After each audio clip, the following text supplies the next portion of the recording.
We often treat seeing as an effortless, detached process, as if human attention acts like a ghostly mind beam that scans the world without ever making physical contact.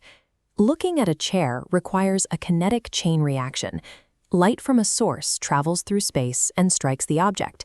The chair's surface absorbs some wavelengths and reflects others, sending those photons directly into your eye, where they physically collide with your internal tissues. This physical coupling is the basis of motion theory.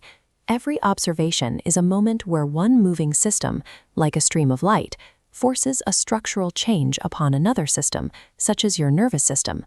Every interaction comes with a fee. Because observation requires this transfer of energy and momentum, you cannot look at the world for free. There is always a physical push.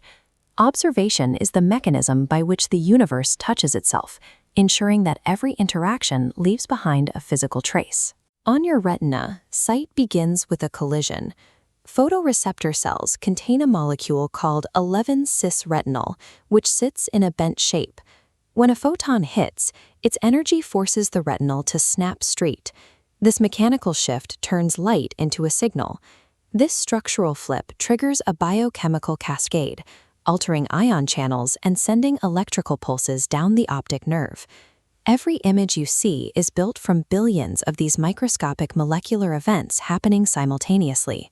Your vision is the sum total of these chemical shifts. Human sight functions through a process of controlled molecular damage, where the energy of the world is converted into a survival signal. Your brain processes these signals while sealed inside a lightless skull. It never touches the outside world directly.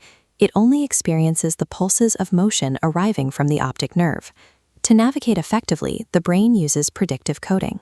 It generates an internal simulation based on memory and expectation, projecting what a room should look like before sensory data arrives. The incoming sensory signals provide the friction necessary to correct this simulation. The brain uses the data from those retinal collisions to identify and fix errors in its internal model. Perception is a controlled internal hallucination, continuously refereed by its physical contact with the external world. At the subatomic scale, the cost of observation becomes impossible to ignore. Measuring the quantum system often requires more energy than the system itself possesses, making the act of looking highly intrusive. In the double-slit experiment, unmeasured particles act like waves, passing through both slits to create a multi-striped pattern.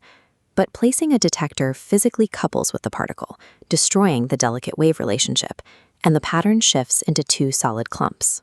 This shift is often attributed to human consciousness, but the reality is mechanical. The detector acts as a physical tripwire. To gather information, it must exchange momentum with the particle, fundamentally altering its state. The interference pattern vanishes because the physical friction of the measurement has reconfigured the particle's motion. The universe has effectively kept a receipt of the interaction.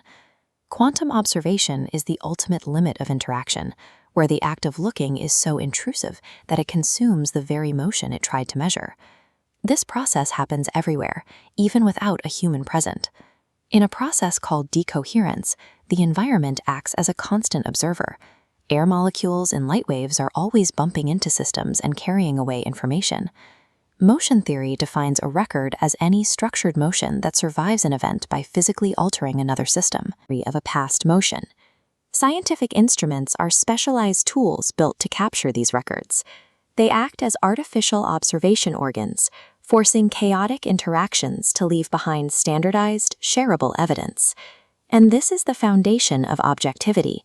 A measurement is objective when it is physically stable enough to exist outside of a single person's mind, allowing it to be checked and repeated by others. To observe is to integrate into the physical motion of the world, participating in the process where the universe turns interactions into permanent evidence.